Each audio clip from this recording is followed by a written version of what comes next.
이렇게 골격 자체가 앞으로 나와 있는 경우는 치아가 뻗어지지 않아요. 그냥 정상적인 각도를 갖고 있지만 입이 나와 있는 거죠. 그러면 그런 분들은 교정치료가 좀 어려울 수는 있죠. 정확하게 파악하지는 못하고 있지만 혀를 내미는 습관을 가진 분들이 있어요.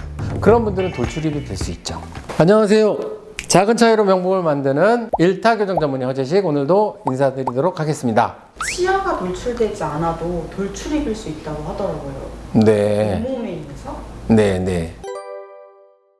그러니까 이제 보통 돌출입이라고 얘기하면 치아가 뻗어져 있다는 걸 얘기를 많이 하죠. 골격의 사이즈는 좀 작은데 치아들이 전체적으로 이렇게 사이즈가 좀 큼직큼직해서 공간이 좁으면 두 가지 형태로 나타나요. 하나는 돌출입, 치아가 뻗어지는 거죠. 뻗어지는 게 하나가 있고요.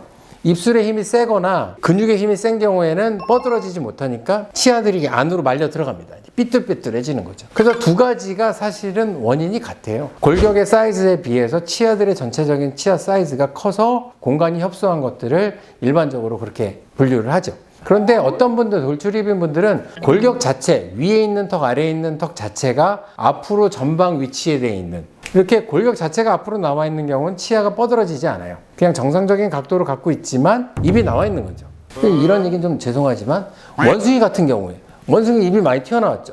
걔네들은 이 잇몸, 아래 턱 다 이렇게 앞으로 나갔잖아요. 그쵸? 그래서 그런 사람, 그 원숭이들은 뻗어지지 않았음에도 불구하고 입이 튀어나와 보이는 거죠. 그러면 그런 분들은 교정치료가 좀 어려울 수는 있죠. 치아 뻗어진 치아를 뒤로 꺾어주거나 이렇게 기울어뜨려지기만 해도 입이 쏙 들어가는데, 정상적인 각도를 가진 사람들은 사실은 이 뿌리를 이동을 많이 시켜줘야 돼요. 경사가 이렇게 정상인데 얘를 그냥 넣으면 이제 옥리가 되잖아요. 그래서 이 치아 뿌리가 유지가 된 상태로 치아가 뒤로 들어가면 옥리가 되니까 뿌리까지 넣어줘야 되거든요.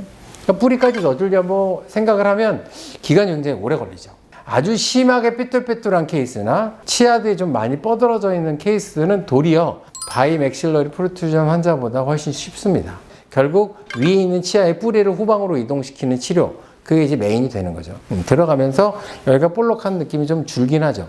그런데 어떤 경우는 사실은 그 볼록한 느낌이 남는 경우도 좀 있어요. 그런 것들까지 사실은 저희가 아직까진 예측은 사실 못하고 있는 게 현실입니다. 치아가 뻗어지지 않는 상태여도 골격 때문에 돌출입일 수 있다고 하시잖아요. 그렇죠. 그 기억에 남는 환자가 있으실까요? 네, 저희 직원 중에 한 명이 있죠. 저희 초창기 직원인데 굉장히 이렇게 예쁘게 배열되어 있는데 많이 튀어나왔었죠. 그래서 당시에 발치를 했죠, 당연히. 발치를 하고. 근데 그 친구는 굉장히 빨리 진행이 됐어요. 이 돌출입이. 1년 반인가? 2년 안쪽으로 끝났는데 드라마틱하게 변했죠. 혹시 환경이랑 습관적으로도 후천적으로 돌출입이 될 수도 있나요? 후천적으로 사실은 돌출입이 되는 경우는 흔하지는 않아요.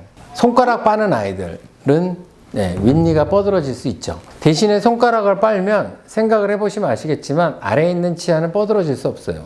이렇게. 아래 위 엄지손가락이 이렇게 치아를 뒤쪽으로 누르기 때문에 그것으로 인해서 만약에 돌출입이 생겼다라고 하면 아래 치아는 뒤로 쓰러져야 되거든요. 근데 그런 경우는 흔하진 않아요. 근데 저희들이 정확하게 파악하지는 못하고 있지만 혀를 내미는 습관을 가진 분들이 있어요. 그런 분들은 돌출입이 될 수 있죠.